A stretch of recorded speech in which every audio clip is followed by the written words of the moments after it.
Assalamualaikum warahmatullahi wabarakatuh. Perkenalkan nama saya Sudarno dengan NIM 3 digit terakhir 040 dengan dari kelas B. Saya akan mempresentasikan dasar sistem kontrol. Materi ini saya dapat dari 10 video yang telah disediakan. Langsung dapat pengertiannya, yaitu apa itu sistem kontrol. Sistem kontrol itu adalah otak tersembunyi di balik hampir semua hal dalam kehidupan modern saat ini. Jadi bisa dibilang sistem kontrol ini adalah otaknya mesin. Hampir semua hal yang ada di dunia ini seperti HP, AC, dan kendaraan menggunakan sistem kontrol. Selanjutnya, apa itu feedback? Itu proses informasi tentang output atau hasil dari suatu sistem dikirim kembali ke input sistem tersebut. Agar sistem bisa membandingkan hasil dengan target lalu memperbaikinya jika ada errornya atau kesalahannya. PID controller. PID itu singkatan dari proportional integral derivative, yaitu proporsional bertanya seberapa besarnya kesalahannya. Diibaratkan yaitu P itu masa kini, integral bertanya bagaimana kesalahan dari waktu ke waktu, itu ibaratnya masa lalu, dan derivatif bertanya kemana arah kesalahannya. Jadi derivatif ini prediksi masa depan.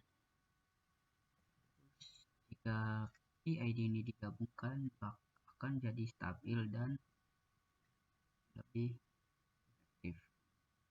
Selanjutnya itu ada sistem kontrol. Sistem kontrol adalah bahasa rahasia yang membuat otomatisasi berjalan tertib, mulai dari peralatan rumah tangga hingga jalur produksi industri. Intinya, sistem kontrol bekerja dengan mengukur variabel tertentu lalu mengambil tindakan untuk mencapai hasil yang diinginkan.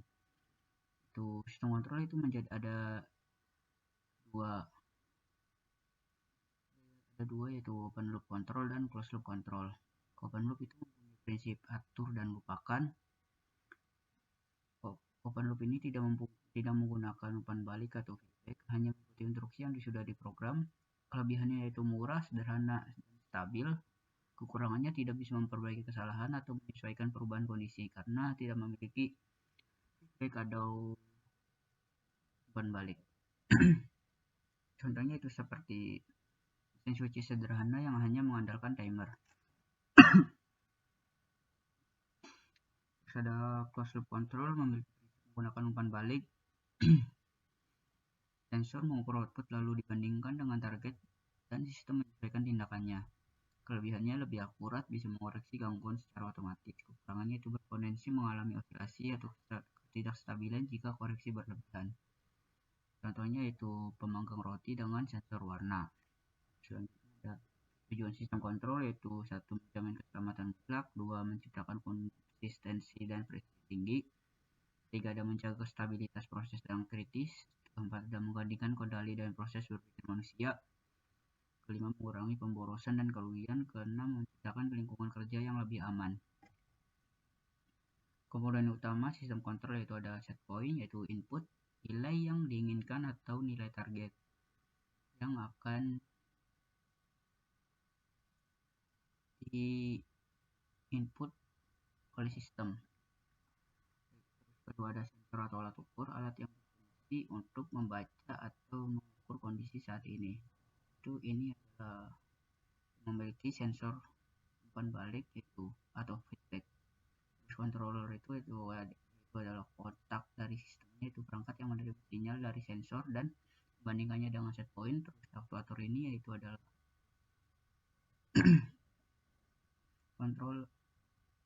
aktuator itu adalah alat yang mengubah kondisi fisik suatu sistem, yaitu penggerak dari sistem.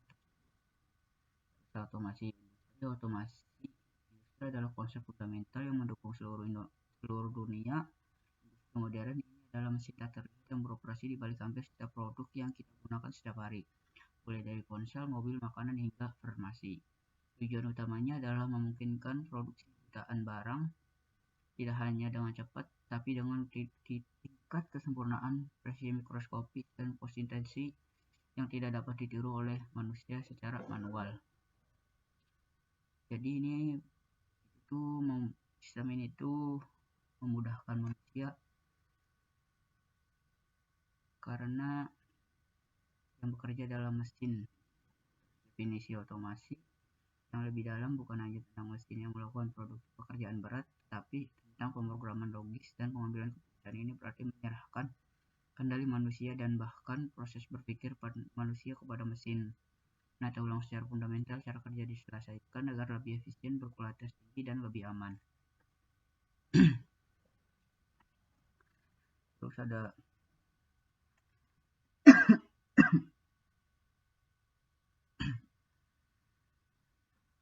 sistem otomasi, yaitu merasakan atau sensing, itu sensor mengumpulkan data seperti suhu, posisi, dan tekanan. Ada memutuskan, itu deciding.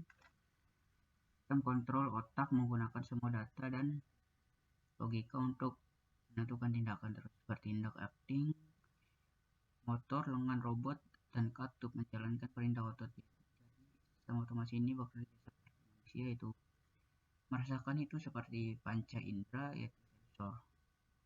Terus memutuskan ini seperti otak, yaitu controller, dan bertindak yaitu tangan atau kaki, yaitu aktuator. Selanjutnya ada jenis utama otomasi, yaitu ada 3: otomasi tetap atau fixed automation, ada otomasi yang dapat diprogram, dan ketiga otomasi fleksibel atau flexible automation. Otomasi tetap yaitu mirip konsep kotak musik yang memainkan satu lagu dengan sempurna, ideal untuk produksi jutaan barang yang sama persis, misalnya lini perakitan mobil. Otomasi tetap ini hanya produksi satu barang yang sama persis dan tidak fleksibel, tapi sangat cepat produksinya. Ada otomasi yang dapat diprogram seperti piano pemain yang lagunya bisa diganti dengan menghentikan proses, baik untuk produksi dalam batch, misalnya makanan atau informasi. Ada otomasi fleksibel mirip DJ yang mencampur lagu langsung untuk kebutuhan membuat berbagai hal berbeda secara berurutan, misalnya pabrik kertas atau kimia yang beroperasi 24 jam. Jadi berbeda dengan otomasi tetap. Otomasi tetap hanya memproduksi satu barang yang sama persis, tapi sangat cepat. Nah, yang fleksibel ini bisa produksinya lebih bervariatif dan fleksibel. Yang namanya juga otomasi fleksibel, jadi lebih fleksibel. Terus ada manfaat otomasi, yaitu peningkatan produktivitas dan hasil yang besar, kualitas yang lebih baik dan konsisten. Terus ada penurunan biaya operasional. Yang keempat ada lingkungan kerja yang lebih aman. Terus ada PID controller. Di jantung banyak sistem otomasi yang sistem otomasi, terutama dalam menjaga stabilitas dan keamanan proses kritis. Terdapat sebuah algoritma yang disebut pengendali PID atau proportional integral derivative yang berfungsi sebagai konduktor tak kasat mata yang membuat dunia modern berjalan lebih lancar dan aman. Tugasnya adalah terus mengukur variabel seperti suhu, tekanan, atau aliran, lalu membuat pemutusan kecil berkelanjutan untuk menjaga variabel tersebut tetap pada nilai yang seharusnya.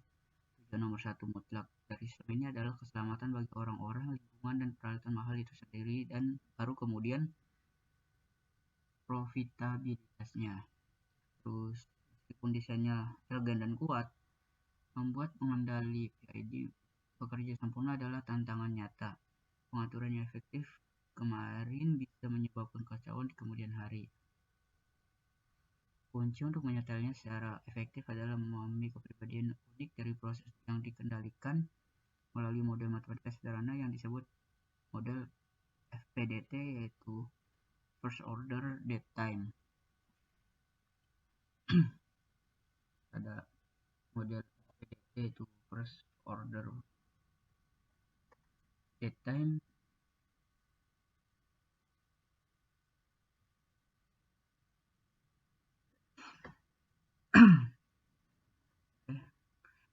First Order plus Dead Time. Model ini menjawab 3 pertanyaan dasar tentang perilaku proses, kemudian proses, atau waktu mati proses. koefisien proses yaitu besarnya reaksi terhadap perubahan, misalnya seberapa banyak ketinggian tangki naik jika katup dibuka 10%. Terus konstanta waktu proses, kecepatan proses mencapai keadaan akhirnya setelah perubahan. Waktu mati proses yaitu penundaan antara membuat perubahan dan merasakan efeknya, misalnya jeda saat memutar kenup air panas. Terus tugas kontrol PID, proporsional, integral, derivatif. Proporsional yaitu menanyakan seberapa besar kesalahan saat ini. Semakin besar jangan, maka semakin kuat reaksinya. Jadi proporsional ini ibaratkan yang seperti di awal tadi, yaitu masa kini. Terus integral menanyakan sudah berapa lama kesalahan ini ada, semakin agresif seiring lamanya kesalahan bertahan.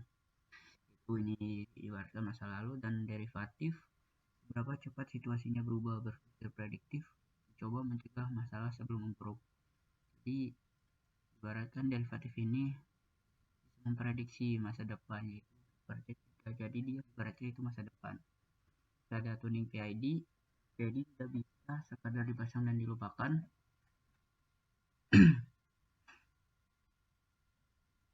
Setiap sistem berbeda sehingga perlu penalaan atau tuning untuk menemukan kombinasi P, I, dan D yang pas. Proses tuning dilakukan dengan menguji reaksi sistem, menyesuaikan parameter, lalu mengulanginya hingga tercapai hasil yang ideal. Faktor penting tuning itu waktu mati dead time, jeda sebelum sistem bereaksi, terus waktu jeda itu lag, kelambanan sistem mencapai kondisi baru, terus ada penguatan proses yaitu gain, sensitivitas terhadap perubahan input. Mengapa tuning itu penting? Jadi PID yang tidak diolah dengan baik bisa memboroskan energi, menurunkan kualitas produk, dan menambah biaya. Sebaliknya, tuning yang tepat menjamin efisiensi, konsistensi, dan hasil terbaik dengan biaya yang rendah. Jadi kalau PID tidak dituning itu, jadi dia itu bakal boros energinya, terus produksi kualitas produknya menurun, dan biayanya cenderung lebih mahal. Sebaliknya kalau dituning itu menjamin efisiensi, konsistensi, dan biayanya bisa dibilang itu lebih rendah dan lebih aman juga. Terus ada contoh pengimplementasian yaitu penggunaan kontrol PID pada kemudi kapal berfungsi untuk menjaga arah haluan kapal agar tetap sesuai dengan jalur yang diinginkan. Meskipun terdapat gangguan seperti angin, arus, atau ombak, ini bekerja dengan membandingkan arah yang dituju atau set point dengan arah aktual kapal yang dideteksi sensor, lalu menghasilkan error. Bagian proporsional menggerakkan kemudi berdasarkan besar error. Bagian integral memperbaiki kesalahan kecil yang berlangsung terus-menerus, sedangkan bagian derivatif mengantisipasi perubahan arah agar kapal tidak berosilasi berlebihan. Hasil performa PID kemudian diteruskan ke aktuator kemudi radar yang untuk melakukan koreksi arah secara halus dan stabil. Dengan demikian, kapal dapat melaju sesuai jalur yang ditetapkan tanpa perlu koreksi manual yang terus-menerus dari nahkoda. Jadi, terus kesimpulannya, sistem kontrol PID merupakan metode pengendalian umpan balik yang efektif untuk menjaga output suatu sistem agar mengikuti nilai yang diinginkan. Menggabungkan aksi proporsional, integral, dan derivatif, PID mampu meningkatkan kecepatan respon, mengurangi kesalahan steady state, serta menjaga stabilitas sistem secara bersamaan. Oleh karena itu, PID banyak digunakan dalam berbagai aplikasi industri untuk pengendalian suhu, kecepatan, posisi, dan proses dinamis lainnya. Sekian saja dari saya. Assalamualaikum warahmatullahi wabarakatuh. Terima kasih.